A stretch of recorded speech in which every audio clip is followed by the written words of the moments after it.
Baik, terima kasih atas kesempatan dan waktu yang diberikan kepada saya. Saya bernama Lord Yuri Trio, NIM 1803030040, kelas A, semester 6, mata kuliah Sosiologi Politik, jurusan Sosiologi. Saya akan memaparkan hasil review dari mata kuliah Sosiologi Politik. Judul buku yaitu Tidak Resmi Kemanusiaan Intervensi dalam Politik Dunia. Metode dasar hubungan internasional adalah mungkin yang paling penting dalam teori peran yang adil. Bagi para penguasa saat ini, hal itu masih sama pentingnya seperti di zaman Senasa. Namun, itu makna bergeser seiring waktu di kekaisaran Romawi. Ide ini diungkapkan oleh orang-orang barbar yang beradab di bawah orang-orang Spanyol, orang-orang Indian dikutuk, dan Napoleon tujuannya adalah untuk membebaskan orang-orang Eropa. Sepanjang sejarah, para pemimpin dunia itu terlihat dalam menyelamatkan orang asing. Hari ini orang mungkin mengatakan bahwa kita mengambil artinya menyelamatkan nyawa lebih serius. Intervensi NATO di Kosovo mungkin terjadi. Kapan mengambil perspektif pasca realitis momen yang lebih kemanusiaan daripada sebelumnya di waktu sebelumnya. Sistem negara rusak karena ada banyak intervensi kemanusiaan. Sebelum melihat lebih dalam tentang anatomi masyarakat internasional, saya akan mengambil jalan memutar singkat pada satu aspek. ES tidak memandang struktur internasional sebagaimana ditetapkan dalam waktu atau ruang. Sarjana SS terbuka untuk perubahan sejarah dan regional diferensiasi. Evolusi masyarakat internasional Walton adalah pusatnya masalah ini. Pemahamannya bahwa integrasi suatu masyarakat bisa lebih dalam bagi dunia yang berbeda atau waktu yang berbeda dalam sejarah dunia. Mungkin umum terjadi mereka yang melakukan penelitian di bawah teori konstruktivisi atau liberalis dari IR. Namun, hal itu dengan jelas membedakan sarjana ES dari sarjana neorealasi yang pernah kurangnya kesadaran akan perbedaan waktu atau wilayah dan penyebabnya.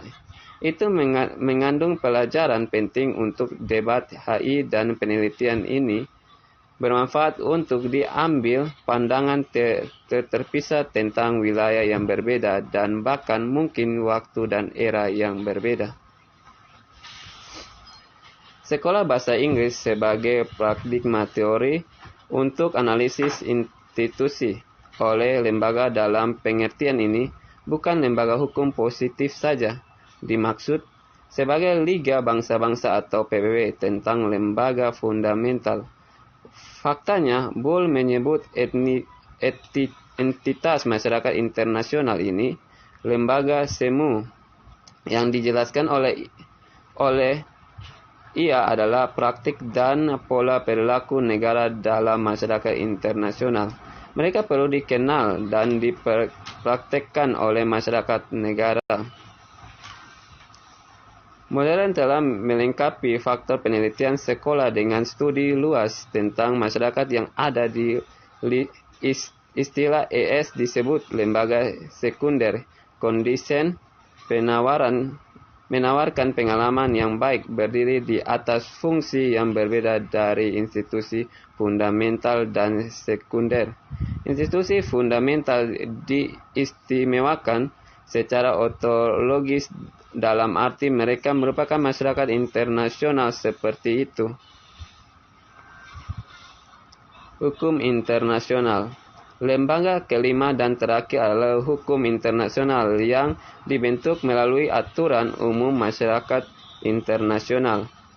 Hukum internasional adalah korpus aturan itu akan menerbitkan hubungan internasional dan untuk alasan ini telah ditetapkan oleh masyarakat negara sebagai hukum yang mengikat antar negara.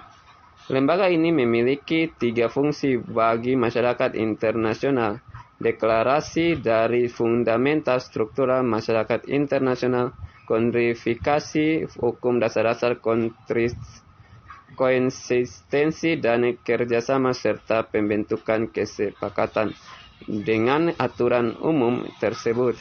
Faktanya, lembaga ini mendiami tidak seperti yang lain institusi. Tidak ada instrumen atau prosedur hukum internasional, hanyalah sebuah umum. Ini berfungsi sebagai metode identifikasi diri.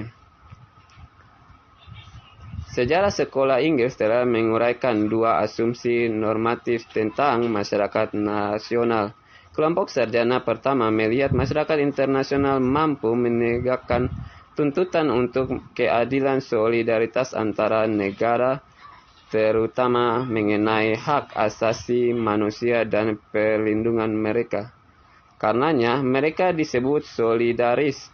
Kelompok sarjana kedua bertumpu pada sayap teorinya pada asumsi bahwa masyarakat akhir memiliki kekuatan yang cukup untuk memaksakan tuntutan yang paling mendasar, ketertiban karena kepentingan pluralistik yang mengganggu kemampuan kolektif antar masyarakat nasional. Meskipun para sarjana berbeda dalam perspektif mereka terhadap R2P setelah tahun 2005 KTT dunia, asumsi bahwa R2P masih menjadi norma yang diperebutkan diterima secara luas dalam debat HI.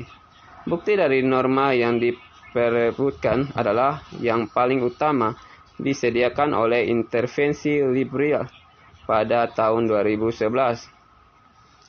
Murray menilai jalan menuju solusi DKPPB 1973 dan menentukan bahwa referensi R2P sampai pengulangan dalam pasal prablatori. R2P adalah norma yang diperebutkan, namun ditetapkan ini adalah kondisi asli ICISS saat ini. Konsep setelah UNGA memangkasnya kembali ke keadaan HI debat. Wawasan tentang kontribusi akademis saat ini menunjukkan satu masalah utama. Meski beberapa penulis menyatakan bahwa R2P 2005 masih diperebutkan, signifikan dari debat HI akademik dan seharusnya netral masih mencangkup pada debat asli ICISS saat menjelaskan kondisi R2P saat ini. Mereka sedang menilai bahwa ada norma baru, tetapi juga perjalanan yang belum selesai. Berbagai definisi ada di sini. Definisinya sangat mirip satu sama lain. Saya sependapat dengan Harry yang membahas dalam iktisar tentang definisi yang digunakan dalam memperdebat bahwa semuanya termasuk elemen A. Penggunaan kekerasan, B. Keterlibatan negara di kedua sisi, dan C. Acara yang bertujuan untuk mencegah atau mengakhiri secara besar-besaran pelanggaran hak asasi manusia. Kriteria pertama yang harus dinilai adalah gangguan bersenjata. Mispersepsi intervensi campur tangan bersenjata berarti bahwa campur tangan di polemik sosial, ekonomi, tekanan, dan lain-lain. Misi PBB Kekogo ONUC adalah pengecualian dalam perang dingin. Kemanusiaan resmi intervensi adalah fenomena langka yang membutuhkan kemampuan yang sangat besar untuk bekerja sama melampaui politik kekuasaan sederhana di antara kekuasaan besar masyarakat internasional. Pada hari-hari terakhir tahun 1989, perang saudara pecah di Libya. Namun, selama itu periode masyarakat internasional pada tahun 1990 berkonsentrasi pada akhir Perang Dingin dan invasi Irak di Kuwait. Karena DKPBB baru saja mulai memasuki era kerjasama, kekuatan yang besar tidak memiliki kemampuan yang cukup untuk fokus pada hal seperti itu. Konflik kecil, maknanya organisasi internasional regional lain mengambil alih. Sumber hukum internasional adalah perilaku kebiasaan masyarakat internasional. Ikatan saat ini menyatakan apa yang sah menjadi legal. Legalitas dan pengertian ini akan mereproduksi legitimasi. Oleh karena itu, seseorang dapat dari sudut pandang progresif berpendapat bahwa legalitas jauh lebih penting daripada legalitas. Legalitas bagaimanapun menawarkan fungsi yang tidak bisa dilakukan oleh legitimasi. Legalitas masuk zaman dulu dengan karya yuridis seperti Gluteus, De Jure Bil et Pacis, dan sekarang dengan hukum internasional terkondisi, seseorang dapat jauh lebih baik menentukan dan dengan pasti apa yang legal dan apa yang sah. Terima kasih Pak atas waktu dan kesempatan yang diberikan.